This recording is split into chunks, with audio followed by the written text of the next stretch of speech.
पंजाब और राजस्थान के बीच होने वाला आईपीएल 2026 का मैच नंबर 40 जो कि Maharaja Yadavir Singh international stadium Mullapur new Chandigarh के उस मैदान पर खेला जाएगा जहां पर 3 मैचेस ऑलरेडी इस सीजन के अंदर खेले जा चुके हैं और उसमें हमने पिच के बारे में क्या ऑब्जर्व किया वो तो हम आगे वीडियो के अंदर देखेंगे ही पूरे डिटेल पिच रिपोर्ट में। लेकिन उसके साथ साथ दोनों टीमों की तरफ से कुछ बहुत ही कमाल की डिफरेंशियल ऑप्शन हैं जो कि पिछले 3-4 मैचेस में उतनी परफॉर्मेंस नहीं दे पाए हैं। इवन ऐसे नॉन परफॉर्मर प्लेयर्स यहाँ पर पंजाब की भी तरफ से रहे हैं जिनको लोग पूरी तरह से इग्नोर आज के इस मैच में करेंगे और राजस्थान की तरफ से भी वही होता आपको दिखाई पड़ेगा। लेकिन उनमें से कुछ ऐसे प्लेयर हैं जो कि इसी सीजन में भी और पहले भी इस मैदान पर काफी कमाल की परफॉर्मेंसेस देते रहे हैं और उसका रीजन यहाँ की पिच ही है। और कुछ ऐसे प्लेयर भी होंगे जो कि परफॉर्मेंस दे सकते हैं, चूंकि एक लॉ ऑफ एवरेजेस भी बनता है और आज ड्यू उनकी परफॉर्मेंस बनती है। तो उसके हिसाब से कौन कौन से प्लेयर हमारी फैंटेसी टीम में आएंगे और free to play fantasy team में किन किन को ले जाकर के अपनी मल्टीपल टीमें बना करके आप बेहतरीन कॉम्बिनेशन बना सकते हैं, वही इस वीडियो के दौरान हम सीखेंगे। तो शुरू से अंत तक इसको पूरा जरूर देखिएगा। फिलहाल शुरुआत हम करें अगर पिच रिपोर्ट से, तो जो 3 मुकाबले इस मैदान पर इस सीजन के अंदर खेले जा चुके हैं उसमें से एक मुकाबला तो शाम को 3:30 बजे से खेला गया था, लेकिन बाकी दोनों मैचेस जो थे वो शाम को 7:30 बजे से ही खेले गए थे। और उसमें से जो लास्ट वाला मैच था जहां पर पंजाब की टीम ने पहले बैटिंग करते 254 का पहाड़ सा स्कोर खड़ा कर दिया, उसके जवाब में हालांकि एलएसजी ने भी अच्छी खासी वहां पर बैटिंग करी और 200 तक वो टीम पहुंची 5 विकेट के नुकसान पर, लेकिन बहुत दूर रह गई उस स्कोर से जिसके लिए उनको वो जीतना चाहिए था मैच, जो कि वो टीम जीत पाई नहीं। और पावर प्ले के अंदर अगर आप देखें तो पहले 6 ओवर में जम के रन बनते दिखाई पड़े लास्ट वाले मैच के अंदर और दोनों इनिंग्स में मिला करके 8 विकेटें पेसर्स को और 3 विकेटें स्पिनर्स को मिली। लेकिन उसके पहले वाले मैच जो कि दिन का मैच था उसमें आकर के देखे जहां पर 219 का स्कोर पंजाब ने चेज कर दिया था और यहां पर भी पावर प्ले के अंदर अंधाधुंध स्कोर बनता दिखाई पड़ा। और उसके अलावा जो पहला मुकाबला खेला गया था जहां पर 50+ का स्कोर दोनों इनिंग के पावर प्ले में बना, कोई मदद यहां पर तेज गेंदबाजों को शुरुआत में थी नहीं। और उसके बाद गुजरात ने तो पहले 162 रन बनाए 6 विकेट के नुकसान पर, पंजाब की टीम ने फिर 165 रन बनाए 7 विकेट के नुकसान पर। और इस मैच का जब पोस्ट मैच प्रेजेंटेशन हुआ था तो वहां पर आकर के कप्तानों ने कहा भी था कि जो पिच थी वो जो वहां पर स्टिकी नेचर की हो चुकी थी, जैसे ही गेंद पुरानी हुई और गेंद बल्ले पर फंस करके आ रही थी। और वो चीज ना सिर्फ हमने पहले मैच में देखा है बल्कि वो चीज हमने दूसरे मैच में भी देखा और वो चीज हमने तीसरे मैच में भी देखा, जहां पर शुरुआत इतनी तगड़ी इन टीमों ने कर दी कि उसके बाद जो स्कोर उन्होंने बनाया उसी वजह से वो पॉसिबल हुआ। क्योंकि अगर आप इस मैच में भी देखें तो 219 रन बनाए थे सनराइजर्स हैदराबाद ने और वो भी पहले 6 ओवर में 105 रन बना दिए थे। उसके बाद के 14 ओवर में इन्होंने 115 रन बनाए जो कि बहुत ही कम स्कोरिंग है। और वहीं से आप समझ सकते हैं कि क्यों यहां पर मिडिल ओवर्स में रन बनाना वो मुश्किल रहा है, जो कि पहले मैच के बाद कप्तानों ने कहा भी था। और उसका रीजन अगर मैं आपको बताऊं तो यहाँ की पिच में जो प्रोवाइडेड होती है हाई सैंड कंटेंट, उसकी वजह से गेंद यहाँ पर फंसती है और अगर यूज्ड पिच हुई तो आपको शायद इस तरीके का लो स्कोरिंग गेम भी देखने को मिले, तब वहां पर आपको शायद 200+ का स्कोर बनता भी दिखाई ना पड़े। तो देखना पड़ेगा कि आज के इस मैच में जो पिच प्रोवाइड करवाई जाएगी वो किस तरीके की पिच है, प्लस उस पर ग्रास की कुछ लेयरिंग है या नहीं, और प्लस वो यूज्ड है या फ्रेश पिच है, वो आपको मैं आगे टेलीग्राम और व्हाट्सएप चैनल पर टॉस जब हो जाएगा उसके बाद बता दूंगा। लेकिन फिलहाल ये तो 3 मैचेस के रिजल्ट्स आप देख रहे हैं जिसमें पहला मैच और दूसरा मैच बैटिंग सेकंड करने वाली टीम जीती, तीसरा मैच पहले बैटिंग करने वाली टीम जीती। लेकिन जो ओवरऑल पिछले 10 मुकाबले खेले गए हैं उसमें से 6 बार पहले बैटिंग करने वाली टीम जीती है, जिसमें स्पिन को 44 और पेस को 75 विकेटें मिली हैं और लगभग बराबर मात्रा में विकेटें दोनों इनिंग्स में मिली हैं। तो ओवरऑल लब्बो लुआब यही बनता है इस पिच रिपोर्ट का। तो एक तो आपको ने बताया ही कि बीच में जाकर के बीच के ओवर्स में रन बनाने उतने आसान यहां पर होंगे नहीं। शुरुआत में बैटिंग करने के लिए पिच बहुत ही शानदार होगी, बॉलर्स के लिए वही मौके निकाल पाएंगे जो कटर्स अच्छी करते हैं, स्लोअर वंस अच्छी करते हैं, जिनके पास ऑलरेडी बहुत अच्छी पेस है, नकल बॉलें अच्छी वो कर दे, चेंज ऑफ पेस अच्छी निकाल करके दें, ऐसे बॉलर हैं दोनों टीमों में जो आगे आपको बताऊंगा। और साथ ही साथ स्पिनर्स के लिए उतना ज़्यादा कुछ यहाँ पर होता नहीं, होता जरूर है लेकिन क्लासिक स्पिनर्स ही यहाँ पर कुछ खास कर पाएंगे। लेकिन उसमें एक और जो चीज़ हमको देखनी पड़ेगी कि जो पिच मिलेगी वो कैसी है, जो आपको मैं टेलीग्राम और व्हाट्सएप पर बताऊंगा टॉस के बाद, और उसी की बेसिस पर जो मेरी फाइनल टीम बनेगी वो भी टेलीग्राम और व्हाट्सएप पर बताऊंगा। तो जाकर के दोनों को ज्वाइन करिए, नीचे डिस्क्रिप्शन और में और पिन कमेंट में जो लिंक दे रखा है टेलीग्राम और व्हाट्सएप का उसको क्लिक करके ज्वाइन कर सकते हैं, जाकर के ज्वाइन जरूर कर लीजिएगा और एक्टिव रहिएगा टॉस के बाद। फिलहाल वही चिर परिचित जो बैटिंग ऑर्डर और प्रोबेबल लाइनअप दिखाई पड़ रही है पंजाब की तरफ से, वही आज के इस मैच में भी उतरती हुई दिखाई पड़ेगी, जो कि अनचेंज्ड ही रही है पूरे टूर्नामेंट के दौरान, जिसमें एक कमजोर कड़ी जो नेहल वडेरा इनके थे जो बैटिंग से फॉर्म में दिखाई नहीं पड़ रहे थे, क्योंकि उसके अलावा मार्कस स्टोनिस को और हालांकि वहां पे जो शशांक सिंह है इनको भी उतने मौके बैटिंग में मिले नहीं थे, लेकिन दोनों ठीक ठाक टच में तो कम से कम दिखाई पड़ रहे थे। लेकिन लास्ट वाले मैच में नेहल वडेरा ने भी अच्छे 25 रन बनाए और बाकी बेंच पर इनके जो ऑप्शन है उनके बारे में अगर हम बात करें तो वो जो प्लेयर आपको दिखाई पड़ रहा है इसमें से कोई मुझे तो खेलता हुआ दिखाई नहीं पड़ रहा। लेकिन चूंकि 3 मुकाबले खेले जा चुके हैं और अगर यूज्ड पिच हुई, कप्तानों को लगा कि अब यहाँ पर स्पिनर्स डोमिनेट करेंगे, जो कि अब होता दिखाई पड़ भी रहा है बाकी मैदानों पर, जहां पर चौथा या पांचवा मैच खेला जा रहा है, तो वहां पर हरप्रीत बरार इनके पास एक अच्छा ऑप्शन है, लेफ्ट आर्म ऑर्थोडॉक्स बॉलर, जो कि हो सकता है किसी तेज गेंदबाज के जहां पर आए। फिलहाल तो जो पिछले मैच में बॉलिंग हुई थी वो आप यहां पर देख सकते हैं, जिसमें से इनके जो पेसर्स हैं, खास करके Arshdeep Singh, Xavier Bartlett, Marco Jansen और वैशाख विजय कुमार, ये चारों मिल करके आपको पावर प्ले के पहले 6 ओवर और आखिरी डेथ ओवर के 6 ओवर में बॉलिंग करते दिखाई पड़ेंगे। और पिछले मैच में किस किस ओवर में बॉलिंग करी थी वो भी यहाँ पर आप देख सकते हैं। बाकी चहल ये आपको मिडिल ओवर्स में दिखाई पड़ जाएंगे। मार्कस स्टोनिस ने पिछले मैच में 1 ओवर किया था, उसके पहले जब जरूरत पड़े थे तो शशांक सिंह से बॉलिंग ये लोग करा ले रहे थे। बाकी इसी पंजाब की टीम के हर एक प्लेयर का जो पॉसिबल प्लेइंग इलेवन में आ सकते हैं, उनमें से अगर आप यहाँ पर करियर के आंकड़े देखना चाहें तो वो भी देख सकते हैं। फिलहाल इसको वीडियो को रोक करके आप देखिएगा, मैं आगे बढ़ूंगा और बात करूंगा रीसेंट फॉर्म की। और आपको मैं बता दूं, ये टीम 7 मुकाबले खेली है, पॉइंट्स टेबल में नंबर 1 पर है 10 टीमों के इस टूर्नामेंट के अंदर, और लगभग हर एक टीम को इसने बुलडोज किया है। और पिछले मुकाबले में तो 264 का स्कोर इन्होंने बड़ी आसानी से चेज कर दिया। ऐसे बड़े स्कोर को भी इन्होंने बौना बना दिया, जहां पर इनके दोनों ओपनर्स ने कमाल की पारियां खेली। प्रियांश आर्या और प्रभसिमरन सिंह ने, कूपर कॉनोली पिछले मैच में नहीं चले, लेकिन उसके अलावा श्रेयस अय्यर ने 71 नाबाद की कमाल की पारी खेल दी। ना सिर्फ इनके प्लेयर्स परफॉर्मेंस निकाल करके दे रहे हैं, बल्कि लग भी इनके साथ पूरा है, जिसमें श्रेयस अय्यर का पिछले वाले में जो 2 कैच भी छूटा था।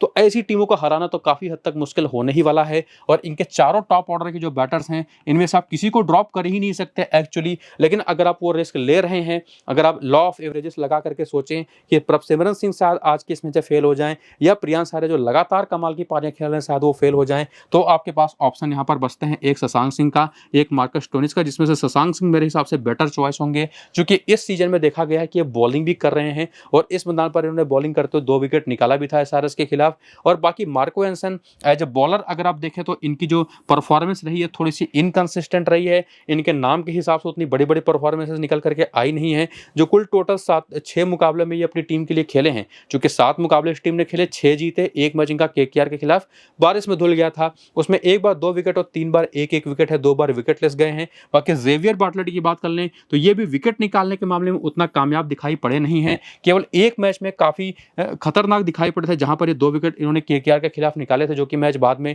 बारिश में धुल गया। और उसका रीजन ये था कि चूंकि ओवरकास्ट कंडीशन थी, गेंद स्विंग कर रही थी, और ये कुछ उसी तरीके के बॉलर है कि इनको ऐसी कंडीशन चाहिए होती है, टेस्ट मैच की लाइन और लेंथ की बॉलिंग करते हैं, तो वहां से अगर गेंद स्विंग करती हुई दिखाई पड़े तो ये आपको विकेट निकालते दिखाई पड़ेंगे। बाकी मैचेस में तो उनकी जमकर पिटाई हुई है। बाकी वैशाख विजय कुमार जो शुरुआत में काफी अच्छी बॉलिंग कर रहे थे और इस मैदान पर भी इन्होंने काफी अच्छी बॉलिंग करी थी, जो कि आगे आप देखेंगे इन दोनों में से एक मैच वही था। बाकी अगले कुल मिलाकर के जो इन्होंने 5 मुकाबले खेले उसमें केवल 2 विकेट है। लेकिन आज के इस मैच में ये वो प्लेयर होंगे जिनको मैं सीधे सीधे कहूंगा कि ट्रम्प ऑप्शन है, जिनको आपको अपनी टीम में 100% रखना है अगर ये प्लेइंग इलेवन में खेल रहे हो। बाकी अर्शदीप सिंह जो कि शुरुआत में थोड़ा सा ऑफ दिखाई पड़े थे, लेकिन बाद के जो आखिरी के 4 मुकाबले इन्होंने खेले हैं उसमें 7 विकेट निकाल करके फॉर्म में वापस आते दिखाई पड़े हैं। चहल ये शुरुआत अच्छी करते दिखाई पड़े थे, लेकिन आखिरी के 4 मैच में केवल इनकी 1 विकेट है। तो ये जो टीम है लगातार 200 प्लस के स्कोर कंसीड कर रही है इनकी बॉलिंग, लेकिन बैटिंग इतनी मजबूत रही है कि उसने उसको भी चेज किया, या तो अपने 200 प्लस के स्कोर को डिफेंड कर लिया है 200 रन खाने के बावजूद। तो बॉलिंग इस टीम की कमजोरी रही है। लेकिन इस मैदान पर जहां पर मार्को एंसन, विजय कुमार वैशाख और अर्शदीप के साथ साथ ये 3 तो वैसे भी बहुत सेफ ऑप्शन है, ऐसी बॉलिंग ये लोग कर सकते हैं जो कि इस मैदान पर इनको हेल्प करेगी। बाकी बार्टलेट और चहल वैसे ऑप्शन दिखाई नहीं पड़ते जिनको इस मैदान से कुछ खास मदद मिले। लेकिन आगे जो सामने की टीम है राजस्थान की टीम, उनके प्लेयर्स का जब प्लेयर बटल आप देखेंगे वहां से आपको समझ में आएगा कि बाकी जो 2 बॉलर हैं बार्टलेट या चहल खास करके, क्या वो यूटिलिटी वाइज एक अच्छा ऑप्शन हो सकते हैं नहीं। तो उसके लिए पूरा वीडियो जरूर देखिएगा। फिलहाल आपके सामने हेड टू हेड के स्टैट्स हैं, जिसमें प्रभसिमरन और प्रियांश आर्या के दोनों के आंकड़े राजस्थान के खिलाफ बहुत ही खराब हैं, जो कि पिछले सीजन तक ये दोनों के दोनों उतने कंसिस्टेंट होते भी नहीं थे।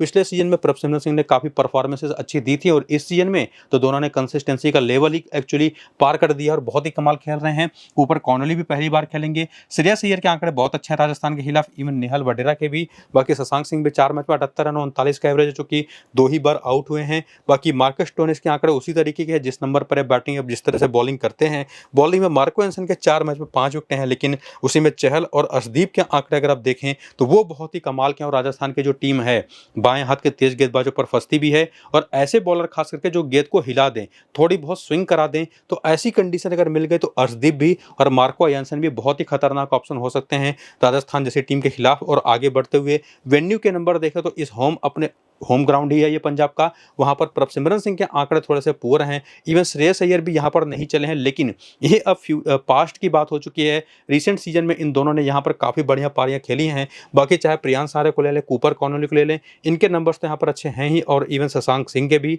बॉलिंग में अगर हम बात करें तो यहाँ पर मार्को एंसन ठीक ठाक कर जाते हैं, लेकिन जेवियर बार्टलेट के 5 मैच में केवल 2 विकेट है, और उसका वही रीजन है जैसा मैंने आपको बताया था, यहाँ पर तेज गेंदबाजों के लिए शुरुआत में कोई भी मदद नहीं होती। बाकी अर्शदीप ने यहाँ पर 13 मैच में 14 विकेटें ली हैं। यहाँ पर चहल और विजय कुमार वैशाख के भी नंबर्स ठीक ठाक हैं। बाकी नीचे लोकी फर्गुसन के आंकड़े आपको बढ़िया दिखाई पड़ेंगे, और ऐसे ही बॉलर यहाँ पर कामयाब होते भी हैं जिनके पास अच्छी पेस तो है, लेकिन साथ ही साथ वेरिएशन भी अच्छी है। स्लोअर वंस अगर वो अच्छी कर पाते तो यहाँ से विकेट निकाल करके जाएंगे। बाकी प्लेयर बैटल अगर आप देखें पंजाब के बैटर्स की, तो यहाँ पर प्रियांश आर्य एक ऐसे खिलाड़ी हैं जो कि तुषार देशपांडे के 3 गेंद पर 3 रन बना करके एक बार आउट हो चुके हैं। Left arm Orthodox, even off spin और लेग स्पिन भी इनकी कमजोरी है।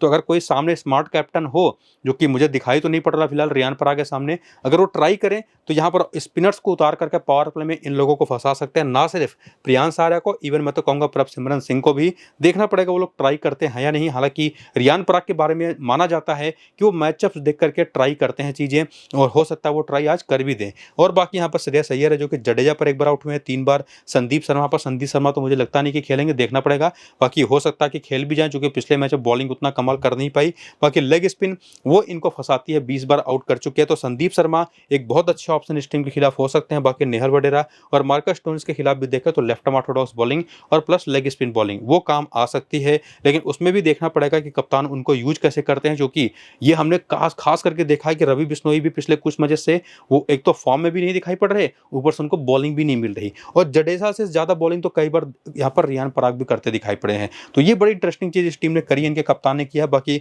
वैभव सूर्यवंशी और जायसवाल ने तो कमाल की शुरुआत लगभग हर मैच में दी है। बाकी ध्रुव जुरेल हैं, पराग कप्तान जो है वो चल नहीं पा रहे। बाकी डोनोवन फरेरा ने बढ़िया पारी खेली पिछले मैच में। सिमरन हेटमायर भी फॉर्म में दिखाई नहीं पड़े हैं, लेकिन जडेजा ने कुछ मैच विनिंग इनिंग्स खेली है इस सीजन में, बॉलिंग भी अच्छी करी है। आर्चर तो कमाल के ही दिखाई पड़े हैं, बहुत ही खतरनाक बॉलिंग कर रहे हैं। तुषार देशपांडे को पिछले मैच में मौका मिला लेकिन पिटाई खा गए। वही सेम चीज रवि बिश्नोई के साथ भी हुई, बर्गर के साथ भी हुई। ब्रिजेश शर्मा इनके एक ऐसे बॉलर हैं जैसे सामने की टीम में विजय कुमार वैशाख हैं, जो स्लोअर वंस अच्छी करते हैं, नकल बॉलें अच्छी करते हैं।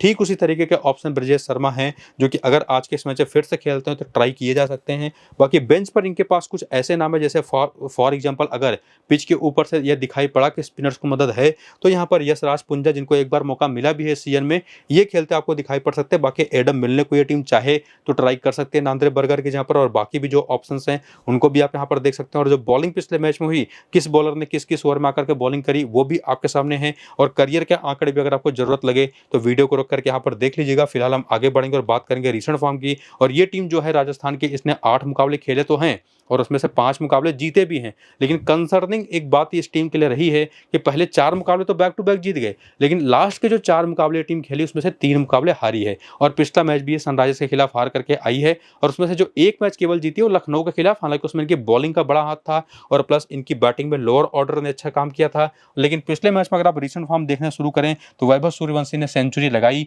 और कमाल के फॉर्म में वापसी करी, और उसके पहले 8, 46, 0, 78, 39, 31 और 52 रन की कमाल की पारियां खेली हैं। हालांकि जायसवाल को लेकर के दिक्कत यह है कि शुरुआत तो उन्होंने टूर्नामेंट की बहुत अच्छी करी थी, लेकिन पिछले कुछ मैचेस में थोड़े से रस्टी दिखाई पड़े हैं। और बाकी ध्रुव जुरेल के साथ तो वही प्रॉब्लम दिखाई पड़ी है कि कंसिस्टेंसी आप इनसे बिल्कुल भी उम्मीद कर नहीं सकते। और अभी तक के 8 मैचेस में से 3 हाफ सेंचुरी लगी है, लेकिन बाकी 5 मैच में बुरी तरह से फेल हुए हैं। और बाकी रियान पराग तो चले ही नहीं है। डोनोवन फरेरा ने जो मौके मिले हैं तो अच्छे खासे रन भी बनाए हैं, और पिछले मैच में अपने ऑफ स्पिन बॉलिंग से 1 विकेट भी निकाल करके दिया है। सिमरन हेटमायर का फॉर्म थोड़ा सा खराब रहा है। जडेजा ने निश्चित तौर पर बैटिंग से अच्छा काम किया है, बॉलिंग इनको उतनी मिलती ही नहीं। और बाकी जोफ्रा आर्चर ने आग उगला है लिटरली अपनी बॉलिंग से, तो आप इनको तो आप इग्नोर कर भी नहीं सकते, और लगातार विकेटें निकाल करके दे रहे हैं। तो यहाँ तक आते आते एक बात तो क्लियर हो रही है कि फॉर्म के हिसाब से जाएं तो Jadeja, Jofra Archer, Donovan Ferreira और वैभव सूर्यवंशी, और कुछ हद तक आप कह सकते हैं जायसवाल भी, ये 5 ऐसे बेस्ट ऑप्शंस हैं जिनको सीधे अपनी टीम में लेकर जा सकते हैं। लेकिन जो बाकी बॉलर हैं, चाहे वो बिश्नोई हो, चाहे नांद्रे बर्गर हो, चाहे ब्रिजेश शर्मा हो, उसमें से फॉर्म के हिसाब से जाए तो ब्रिजेश शर्मा बेटर ऑप्शन दिखाई पड़ रहे हैं। लेकिन बिश्नोई और बर्गर कैसे ऑप्शन होंगे, ये चीज़ हमको समझने के लिए आगे चलना पड़ेगा, खास करके हेड टू हेड के नंबर्स में, जहां पर हम देखेंगे कि जो चाहे बर्गर की बात कर लें, चाहे ब्रिजेश शर्मा की बात कर लें, चाहे बिश्नोई की बात कर लें, उसमें से बर्गर और शर्मा तो खेले ही नहीं है सामने वाली टीम के खिलाफ, पंजाब के खिलाफ।